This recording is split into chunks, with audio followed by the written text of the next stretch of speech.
નમસ્કાર મિત્રો, યાના academy YouTube channel પર આપનું હાર્દિક સ્વાગત છે મિત્રો। અહીં આપણે ટેટ 1 સિરીઝની શરૂઆત કરેલ છે। અહીં આપણે આ વિડીયોમાં જે પીટીસી ડીએલએડ પાઠ્યપુસ્તક છે તો એ પાઠ્યપુસ્તકમાં જે સમાવેશી શિક્ષણ આધારિત જે પુસ્તક છે મિત્રો, તો એમાંથી આપણે એક લાઇનમાંથી આ પ્રશ્નો છે એ કરેલા છે જે ટેટ 1ની પરીક્ષામાં તમને ખૂબ જ ઉપયોગી સાબિત થશે। જે પીટીસી ડીએલએડ પાઠ્યપુસ્તકો છે મિત્રો, એ ખૂબ જ ઉપયોગી છે ટેટ 1ની પરીક્ષા માટે, કે જે કેવા ઓથેન્ટિક જે સોર્સ છે તો એ ટેટ 1ની પરીક્ષામાં ખૂબ જ ઉપયોગી થાય। 21 નંબર છે સમતા એટલે। સમતા એટલે કે જવાબ થશે પ્રત્યેક વ્યક્તિ સાથે સમાનપૂર્વક વ્યવહાર કરવો। સમતા એટલે કે વ્યક્તિ વચ્ચેની જે વર્તણૂક છે એ કેવું હોય, સમાનપૂર્વકનું હોય। એનો જે બે વ્યક્તિ વચ્ચેનો વ્યવહાર છે એ કેવો હોય, તો સમાનપૂર્વકનો હોય। એને આપણે શું કહીશું, તો સમતા એટલે કે સમાનતા કહીશું। 22 નંબર છે ઓક્સફર્ડ ડિક્શનરી અનુસાર સમતા। ઓક્સફર્ડ ડિક્શનરી છે તો એ અનુસાર સમતા એટલે શું, તો જવાબ થશે a situation in which everyone is treated equally. A situation in which everyone is treated equally, એવી સ્થિતિ કે જેમાં દરેક વ્યક્તિ સાથે કેવો સમાનપૂર્વક વ્યવહાર હોય। 23 નંબર છે કે સમાનતા એટલે જવાબ થશે કોઈપણ જાતના ભેદભાવ વિના પ્રત્યેકના વિકાસ માટેની સમાન તક। સમાનતા એટલે કે કોઈપણ જાતના ભેદભાવ વિના પ્રત્યેકના વિકાસ માટેની સમાન તક। મિત્રો, જો ચેનલ પર નવા હોય તો ચેનલ અવશ્ય સબસ્ક્રાઈબ કરી લેજો, બેલ આઇકન છે એ દબાવી દેજો, તથા મિત્ર વર્તુળમાં જે ટેટ 1ની તૈયારી કરતા હોય તો ત્યાં સુધી આ વિડીયોને પહોંચાડજો, શેર કરજો, જેથી કરીને એમને પણ ટેટ 1ની તૈયારીમાં આ જે વિડીયો છે ખૂબ જ ઉપયોગી સાબિત થાય। કેમ કે મિત્રો, આ જે વિડીયોઝ છે તો એ જે પીટીસી ડીએલએડ જે પુસ્તકો છે તો એમાંથી બનાવેલ છે, જે ખૂબ જ ઉપયોગી સાબિત થશે। 24 નંબર છે ઓક્સફર્ડ ડિક્શનરીનો સમાનતાનો અર્થ, તો જવાબ થશે the principle of equality before the law, એટલે કે the law treats everyone with the same. હવે 25 છે સમાનતાની બાબતમાં કયા તત્વચિંતકો સકારાત્મક છે।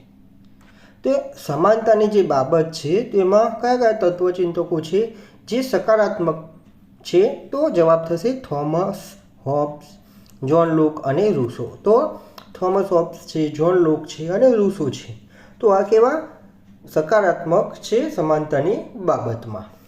હવે આગળના પ્રશ્નો જોઈએ મિત્રો। આપણી એપ્લિકેશન છે યાના એકેડમી એપ્લિકેશન, તો એ એપ્લિકેશન ડાઉનલોડ કરીને તમે આ જે વિડીયો છે એ વિડીયોની પીડીએફ છે એ પણ પીડીએફ ત્યાં એપ્લિકેશનમાં જે કોર્સ છે ટેટ 1, તો એમાં કોર્સમાં તમે આ પીડીએફ છે એ ત્યાં તમે છે એ એપ્લિકેશનમાં જોઈ શકો છો। ત્યાં તે એપ્લિકેશનમાં આ જે વિડીયો છે એ અને એની જે પીડીએફ છે એ પણ તમે ત્યાં મેળવી શકો છો।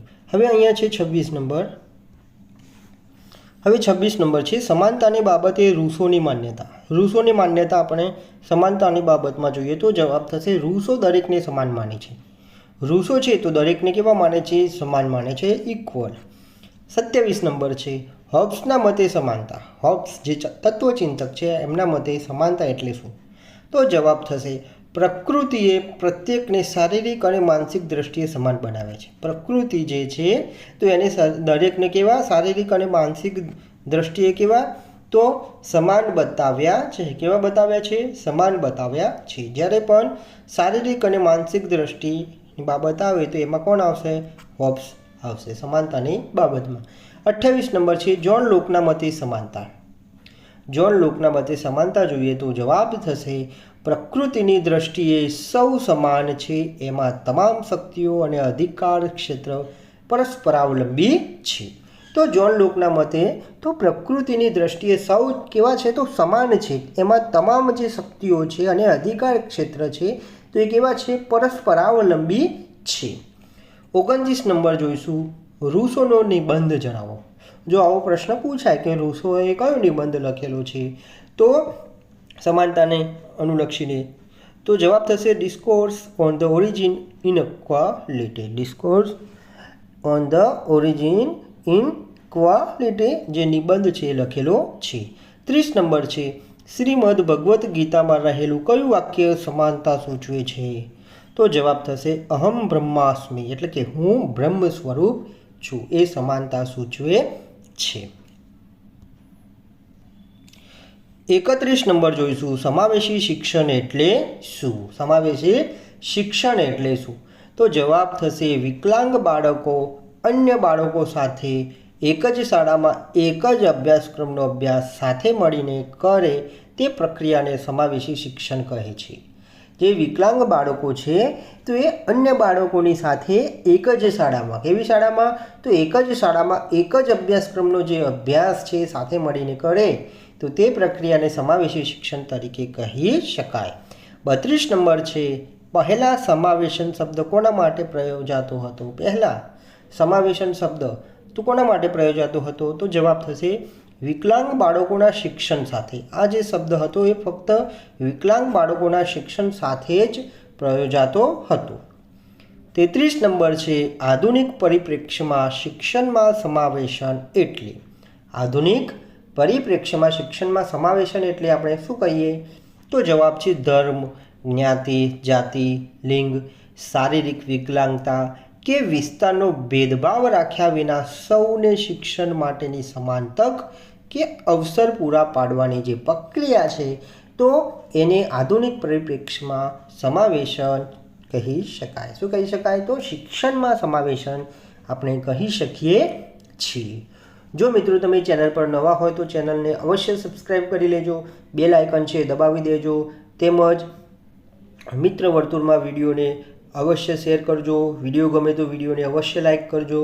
અને વધુ જે માહિતી માટે તો આપણો ટેટ 1નો જે કોર્સ છે યાના એકેડમીમાં એ પણ તમે ખૂબ જ ઓછા ખર્ચે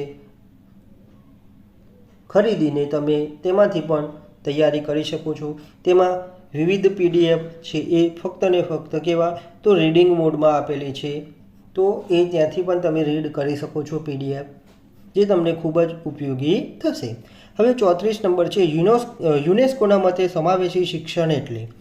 તો જવાબ થશે શિક્ષણ સંસ્કૃતિઓ અને સમુદાયોની ભાગીદારીતા વધારીને. શિક્ષણ છે તો એ સંસ્કૃતિઓ અને સમુદાયોની ભાગીદારીતા વધારીને શિક્ષણ તથા શિક્ષણના અંદરના નિષેધ ઘટાડી તમામ અધ્યેતાઓની વિશેષ જરૂરિયાતોને ધ્યાનમાં લેવાની અને પ્રતિભાવ આપવાની પ્રક્રિયા. તો યુનેસ્કોના મતે સમાવેશી શિક્ષણ જો પૂછાય તો આપણે આ રીતે કહી શકીએ કે શિક્ષણ સંસ્કૃતિઓ અને સમુદાયોની સહભાગીદારીતા, સંસ્કૃતિઓ અને સમુદાયોની જે સહભાગીદારીતા છે એ વધારીને શિક્ષણ તથા શિક્ષણના અંદરના જે નિષેધ છે, નકારાત્મક જે પરિબળો છે એ પરિબળો ઘટાડી તમામ અધ્યેતાઓની વિશેષ જે જરૂરિયાતો છે એ જરૂરિયાતોને ધ્યાનમાં લેવાની અને એ જરૂરિયાતોને ધ્યાનમાં લઈ અને એને પ્રતિભાવ આપવાની જે પ્રક્રિયા છે એને આપણે શું સમાવેશી શિક્ષણ કહી શકીએ. 35 નંબર છે, શિક્ષણમાં સમાવેશન એટલે? શિક્ષણમાં સમાવેશન એટલે તો જવાબ થશે પ્રત્યેક બાળકમાં વિવિધતાસભર જરૂરિયાતોને ધ્યાનમાં રાખી તેમની અધ્યાપનમાં સહભાગીદારીતા વધારવા. પ્રત્યેક જે બાળક છે તો એમાં વિવિધતાસભર જરૂરિયાતો, જે એની જે જરૂરિયાતો છે એ જરૂરિયાતોને ધ્યાનમાં રાખી તેમની અધ્યાપનમાં શું ભાગીદારીતા જે છે એ વધારવા. સંસ્કૃતિ, સમાજ તેમજ તેમની વંચિતતા ઘટાડવાની પ્રક્રિયા એટલે શિક્ષણમાં સમાવેશન. આગળ જોઈએ 36 નંબર છે, શારીરિક, બૌદ્ધિક, સાંવેગિક, સામાજિક, ભાષાકીય કે અન્ય કોઈ રીતના ભેદભાવોને અવગણીને તેમાં બાળકોને તેમની શાળાઓમાં સમાવેશ કરવાની જવાબદારી એટલે? તો શારીરિક છે, બૌદ્ધિક છે, સાંવેગિક છે, સામાજિક, ભાષાકીય કે અન્ય કોઈ રીતના ભેદભાવોને અવગણીને, એ જે ભેદભાવો છે એને અવગણીને બાળકોને શું તો બાળકોને તેમની શાળાઓમાં સમાવેશ કરવાની જવાબદારી એટલે શિક્ષણમાં સમાવેશન. એને શું કહી શકાય? શિક્ષણમાં જે સમાવેશન છે એમ કહી શકાય. 37 નંબર છે, સમાવેશી શિક્ષણની ભૂમિકાઓમાં કઈ સંસ્થાઓ જોડાયેલી છે? તો જવાબ થશે કુટુંબ, શાળા, સમાજ અને સરકારી તંત્ર છે એ સમાવેશી શિક્ષણની ભૂમિકાઓમાં જોડાયેલી સંસ્થાઓ છે. 38 નંબર છે, સમાવેશી શિક્ષણની એક સંસ્થા તરીકે કુટુંબ. સમાવેશી શિક્ષણની એક સંસ્થા તરીકે કુટુંબ જોઈએ તો જવાબ કુટુંબ એ સમાજની લઘુ આવૃત્તિ છે. કુટુંબ શું છે? સમાજની લઘુ આવૃત્તિ છે, એટલે કે સમાજના પાયાનું એકમ છે. સમાજના પાયાનું એકમ તો શું કહેવાશે? કુટુંબ કહેવાશે. રૂઢિ છે, રીત રિવાજો, વલણો, માન્યતાઓ સમાવેશનને નબળી બનાવે છે. તો વિવિધ જે કુટુંબો છે તો એમાં વિવિધ રૂઢિ હોય છે, રીત રિવાજો વિવિધ હોય છે, એમની વલણો છે, માન્યતાઓ છે, તો એ સમાવેશનની જે પ્રક્રિયા છે એને કેવી બનાવે છે? તો નબળી બનાવે છે. કુટુંબે દીકરા દીકરીને એક સમાન ગણી શિક્ષણ આપવું જોઈએ. તો કુટુંબે શું કરવું જોઈએ? તો દીકરો અને દીકરી કેવા છે? બંને સમાન છે, તો એમને સમાન ગણીને એમને શું શિક્ષણ આપવું જોઈએ? કુટુંબ કે કુટુંબના સભ્યોને શિક્ષણમાં થતા લાભો અને બેટી બચાવો બેટી પઢાઓ થીમ આધારિત ફિલ્મો બતાવી સમજાવવામાં આવે, જાગૃત કરવામાં આવે એ શિક્ષણમાં સમાવેશન માટેની શ્રેષ્ઠ સંસ્થા બને છે. તો આ જે છોકરો અને છોકરી કેવા છે? તો સમાન છે, તો એ બંનેને કેવું સમાન શિક્ષણ મેળવે તો એવા પ્રયાસો છે એ કરવા જરૂરી છે. 39 નંબર છે, સમાવેશી શિક્ષણની એક સંસ્થા તરીકે શાળા. સમાવેશન જે શિક્ષણ છે તો એની એક સંસ્થા તરીકે શાળા. તો જવાબ છે વિદ્યાર્થીનું સામાજિકરણ કરતી સંસ્થા છે. શાળા છે એ શું કરે છે? વિદ્યાર્થીનું તો સામાજિકરણ કરતી સંસ્થા છે. ટૂંકમાં પૂછાય કે વિદ્યાર્થીનું સામાજિકરણ કરતી સંસ્થા કઈ છે? તો શું આવશે? શાળા આવશે. શાળાના મુખ્ય 3 ઘટકો. શાળાના મુખ્ય 3 ઘટકો કયા હોઈ શકે? તો એક છે મુખ્ય શિક્ષક. કોણ આવશે? મુખ્ય શિક્ષક. પછી બીજા છે શિક્ષક અને 3 વિદ્યાર્થી.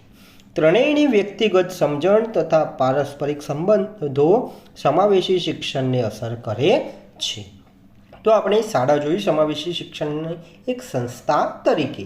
હવે 40 નંબર છે, સમાવેશી શિક્ષણમાં એક સંસ્થા તરીકે સમાજ. જે સમાજ વ્યક્તિ જે સમાજમાં રહેતો હોય છે તો એ સમાજને આપણે એક સમાવેશી શિક્ષણમાં સંસ્થા તરીકે જોઈએ તો સમાજ એ અનૌપચારિક શિક્ષણ આપતી મહત્ત્વની સંસ્થા છે. તો અનૌપચારિક શિક્ષણ આપતી જે મહત્ત્વની સંસ્થા કહી શકાય તો એ કઈ છે? સમાજ છે. સમાજના વલણો સકારાત્મક હોય તો કોઈપણ વ્યક્તિ સરળતાથી વિકાસના પંથે અગ્રેસર થઈ શકે છે. સમાજના જે વલણો છે જો સકારાત્મક હોય તો કોઈપણ વ્યક્તિ છે એ શું સરળતાથી વિકાસના પંથે અગ્રેસર થઈ શકે છે. અને જો સમાજના વલણો કેવા હોય? નકારાત્મક હોય તો જેમ કે દીકરો અને દીકરી પ્રત્યે કેવા વલણ? નકારાત્મક વલણ હોય. પુત્રને જો ભણાવવો અને પુત્રીને ન ભણાવવો, તો આવા જે વલણો હોય છે તો એ સમાવેશી જે શિક્ષણ છે તો એમાં કેવું? તો નકારાત્મક ભાવ રજૂ કરે છે. જો મિત્રો તમને આ વિડીયો ગમ્યો હોય તો ચેનલને અવશ્ય સબસ્ક્રાઈબ કરી લેજો. બેલ આઇકન છે એ દબાવી દેજો. વિડીયોને અવશ્ય લાઈક કરજો તેમજ મિત્ર વર્તુળમાં વિડીયોને અવશ્ય શેર કરશો.